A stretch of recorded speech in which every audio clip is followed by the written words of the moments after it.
not to decrease further the budget of the Office of the Vice President.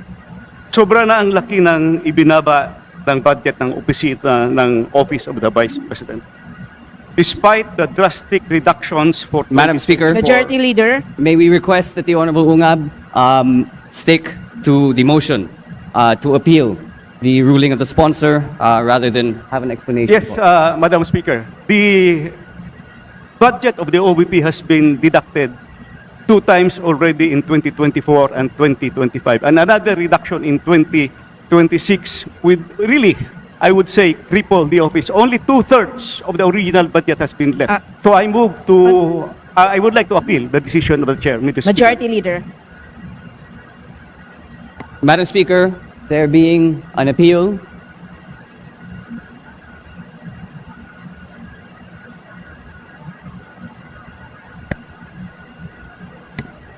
Madam Speaker, there is an appeal to the ruling of the Chair to reject the proposed amendment. I now move to divide the House. Fourth of the body, an aye vote sustains the appeal and the nay vote defeats it. The majority kindly solicits a nay vote. All those in favor to the appeal say aye. Aye. All those against say nay. Nay. The nays have it. The appeal is lost. Majority Leader. Is Paolo Marcoleta of Sagip Party List for his individual amendments. The Honorable Paulo Henry Marcoleta from Sagip Party List is recognized for his individual amendment.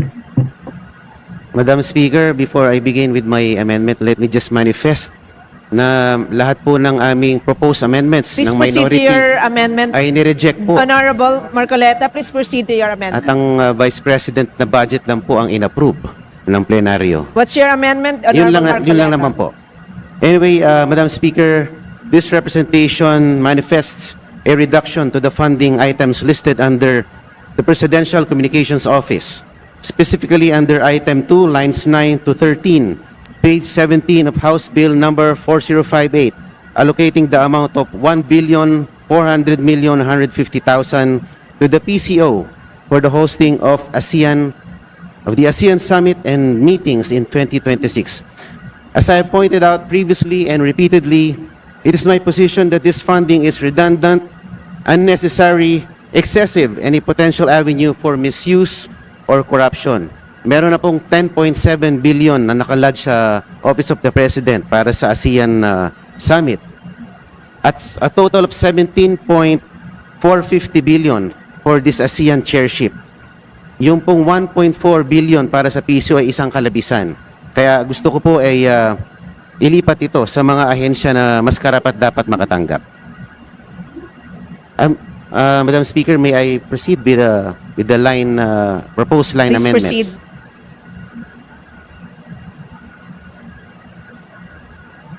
Madam Speaker, I have the following proposed amendments to the General Appropriations Bill. For PCO proper, appropriation for ASEAN Summit and meetings in 2026, line 9, page 17, item 2, Office of the President, delete 553,703,000. With Canada Protection Plan, you get peace of mind to focus on what really matters. Whether you're healthy or have health issues, you can apply for no medical life insurance. Canada Protection Plan from Foresters Financial.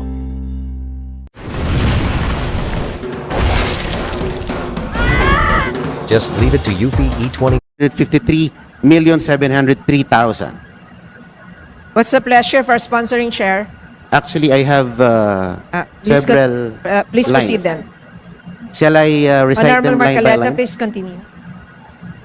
Please complete your amendment, Okay. Honorable Marcoleta. For PCO BCS appropriation for ASEAN Summit and meetings in 2026, located in line 10, page 17, item 2, delete 17,673,000. For PCO NIB appropriation for ASEAN Summit and meetings 2026, line 11, page 17, item 2, delete 284,000. For PCO Philippine Information Agency, appropriation for ASEAN Summit and meetings in 2026. Line 12, page 17, item 2, delete 20,617,000. For PCO, PBS, RTVM, appropriation for ASEAN Summit and meetings in 2026. Line 13, page 17, item 2, delete 807,873,000, and correspondingly add this corresponding sum of 900 million to DepEd OSEC for build or repair of classrooms, and add 450,150,000 to NIA irrigation systems, and add 50 million to DICT, CICC for intelligence funds. That's all for PCO. What's the pleasure of our sponsoring chair? Madam Speaker, before I respond to the amendment, I would just like to manifest a response of the committee with regard to the first statement of the Honorable Marcoleta.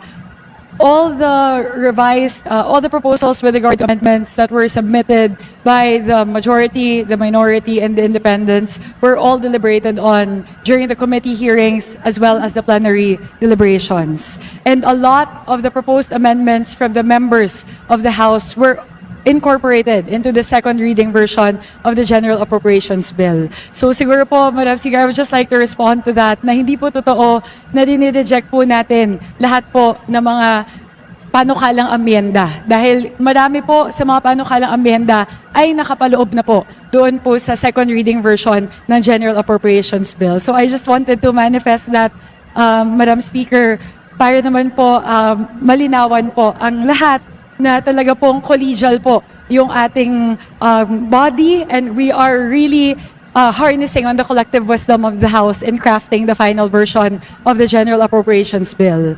And with that, Madam Speaker, I would like to respond to the proposed amendment of the Honorable Marcoleta pertaining to the budget of the PCO. The agencies that he mentioned po nalilipatan, we've already put in a lot, particularly around the basic infrastructure, basic enhancement, the BEF, under DepEd and NIA. Ang laki na po ng pinasok natin doon. 39 billion towards the build-out, 35 billion towards building classrooms, and around 18 billion towards the build-out of irrigation canals under NIA. And with that, Madam Speaker, the committee respectfully rejects the proposed amendment of the Honorable Marcoleta. What does the House say? Madam Speaker, we join the sponsor in rejecting the said amendment. There's a motion to reject the proposed amendment. Is there any objection? Madam Speaker, I would like to register a continuing objection. Majority Leader. Madam Speaker, there is a motion to reject the proposed amendments which were objected to by the Honorable Marcoleta. I now move to divide the House for the information of the body. An aye vote sustains the motion to reject the amendment, and a nay vote defeats it. The majority solicits an aye vote. There's a motion to reject the proposed amendments which were objected to by the Honorable Marcoleta. All those in favor to reject the proposed amendments say aye. Aye! All those against the motion say nay. Nay! The ayes have it. The amendment is lost. The My, amendments are lost. my second proposed amendment. Yes, please proceed. This is towards the rebalancing within the DILG. The PNP takes 73.2% or 210.1 billion of DILG's total budget, and locally funded projects are concentrated in the PNP, overlooking fire safety and jail capacity improvement. Locally funded projects concentrated in the PNP are mainly equipment purchases, like new vehicle purchases that overlap with past unutilized procurements. Fire protection, jail decongestion, and local governance training are underfunded by comparison to the PNP.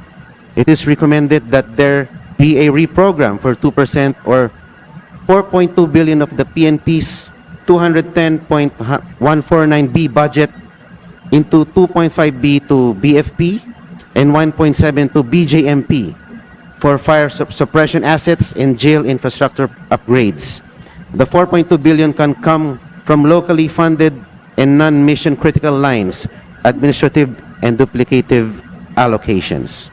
These amendments are geared towards staying realistic about the tight national fiscal space and rebalancing the ILG's 2026 spending in the direction of outcomes such as fewer fire deaths, jail decongestion, safer jails, more capable LGUs, and enhanced disaster resilience. These seek to trim excess and underperforming allocations and strengthen fire safety and jail management, which are areas where risks are worsening. Madam Speaker, may I proceed with the proposed per-line amendments? Yes, please proceed. Thank you, Madam Speaker. For PNP Personal Services, Administration of Personal Benefits Central Office, found under line 23, page 1185, item 17 of the DILG, reduce 1 million. For construction of new building of the PNP National Headquarters, Phase 2, line 47, page 1196, item 17 of the DILG, reduce 1.2 billion. For PNP One Network, found on line 53, page 1196, item 17 of the DILG, reduce 700 million. For PNP drug-related data integration and generation system, found on page 1196, item 17, DILG, remove 300 million. For Camp General Rafael Crame Safe Camp Security System, found on line 37, page 1196, item 17, reduce 250 million. And for procurement of motor vehicles, found under line 13, page 1187, item 17 of the DILG, reduce 500 million. And under the title Strengthening of the PNP Anti-Cybercrime Capability, lines 15, page 1197, item 17, reduce 250 million. And accordingly, add 2.5 billion to Bureau of Fire Protection, Fire and Emergency, and add 1.7 billion respectively to BJMP, Inmates Safekeeping and Development Program, capital outlays, buildings and other structures for modular dorms, perimeter CCTVs, and clinic upgrades. What does the sponsor say? Madam Speaker, the committee respectfully rejects the proposed amendment of the Honorable Marcoleta. What does the House say? Madam Speaker, we join the sponsor in rejecting the said amendment.